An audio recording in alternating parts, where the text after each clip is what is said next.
नेहा की शादी को अभी एक हफ्ता बाकी था। घर में शादी की तैयारियां चल रही थी। नेहा भी अपने लिए कपड़े खरीद रही थी। वो शादी का जोड़ा बहुत ही डिज़ाइनर तैयार करवा रही थी। वो जिस बुटीक पर लहंगा तैयार करवा रही थी, वो उस शहर का सबसे नामी बुटीक था। वो अपनी शादी में कोई कमी नहीं रखना चाह रही थी। वो शादी को लेकर बहुत ही उत्साहित थी। वो जब भी अपने होने वाले पति के बारे में सोचती, उसका मन रोमांचित हो उठता। वो शादी के सपने बुनती। आखिर ये हर लड़की का सपना होता है। शादी को अभी 4 ही दिन रह गए थे। एक दिन अतुल का फ़ोन आता है। अतुल उसके होने वाले पति का नाम है। अतुल नेहा से कहता है, नेहा मुझे तुमसे कुछ बात करनी थी। नेहा कहती है, हाँ कहो अतुल। अतुल की आवाज़ सुनकर नेहा सिहर उठती है। अतुल कहता है, वो मैं। नेहा कहती है, हाँ कहो अतुल। वो मैं। नेहा कहती है, अतुल साफ साफ कहो क्या बात है। अतुल कहता है, नेहा वो मैं तुमसे बहुत प्यार करता हूँ। नेहा शर्मा जाती है और कहती है कि मैं भी तुमसे बहुत प्यार करती हूँ। नेहा अतुल से बहुत प्यार करती है। अतुल की ये बात सुनकर नेहा के मन में एक अजीब सी सिहरन हो उठती है। वो मन ही मन बहुत खुश होती है। तुम पागल हो कहकर फ़ोन काट देती है। आज शादी का दिन है। नेहा तैयार होती होती है। अतुल का फ़ोन फिर से आता है। नेहा फ़ोन उठाती है। नेहा की सहेलियां नेहा को छेड़ रही होती हैं। ओहो, जीजा जी बड़े बेसब्रे हैं। एक दिन का सब्र भी नहीं हो रहा। नेहा शर्मा जाती है। दोस्तों की बातें सुनकर अतुल फ़ोन काट देता है। कुछ देर बाद बारात आ जाती है। लाल जोड़े में नेहा बहुत ही खूबसूरत लग रही होती है।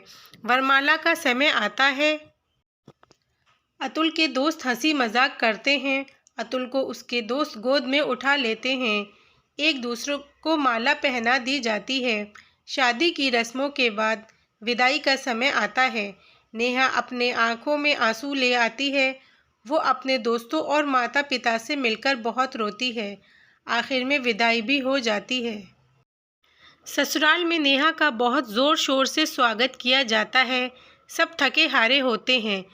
सब अपने अपने कमरे में सोने चले जाते हैं।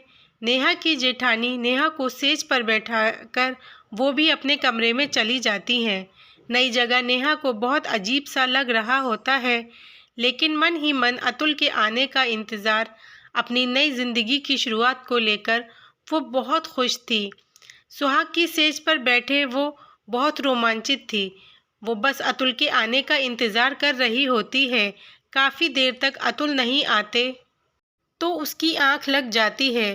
काफ़ी देर के बाद जब अतुल कमरे में आता है तो आहट से नेहा की आंख खुल जाती है। नेहा अतुल को देखकर शर्म से लाल हो जाती है। अतुल नेहा के पास आता है। नेहा का दिल बहुत तेज़ तेज़ धड़क रहा होता है। अतुल नेहा से कहता है कि तुम बहुत थक गई होगी, अब तुम सो जाओ।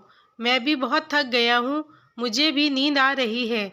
नेहा खामोश हो जाती है और वो सो जाती है। अब रोज़ रोज़ ऐसा ही होता है। एक दिन नेहा अतुल से पूछ ही लेती है, आखिर बात क्या है? अगर आपको मैं पसंद नहीं थी तो आपने शादी क्यों की? अतुल नेहा से कहता है कि मुझ में यही कमी थी। मैंने कई बार तुम्हें बताने की कोशिश की, पर मेरी हिम्मत नहीं हुई। तुम चाहो तो तुम मुझे छोड़कर जा सकती हो, दूसरी शादी कर सकती हो। ये सुनकर नेहा शॉक्ड हो जाती है। अतुल की आंखों में आंसू आ जाते हैं। नेहा अतुल से कहती है कि आप मेरे पति हैं, मैं आपसे बहुत प्यार करती हूँ। हमारा रिश्ता अटूट है, सिर्फ बिस्तर तक नहीं। ये कहकर नेहा अतुल के गले से लग जाती है। नेहा अतुल को एक अच्छे डॉक्टर को दिखाती है। डॉक्टर अतुल के चेकअप करते हैं और दवाइयाँ देते हैं। कुछ समय बाद अतुल ठीक हो जाते हैं। अब अतुल और नेहा खुशहाली वाली ज़िंदगी गुजार रहे होते हैं। नेहा एक पढ़ी लिखी समझदार लड़की थी। अगर वो उस दिन अतुल से रिश्ता ख़त्म कर लेती तो 2 जिंदगियां बर्बाद हो जाती। आज दोनों बहुत खुश हैं।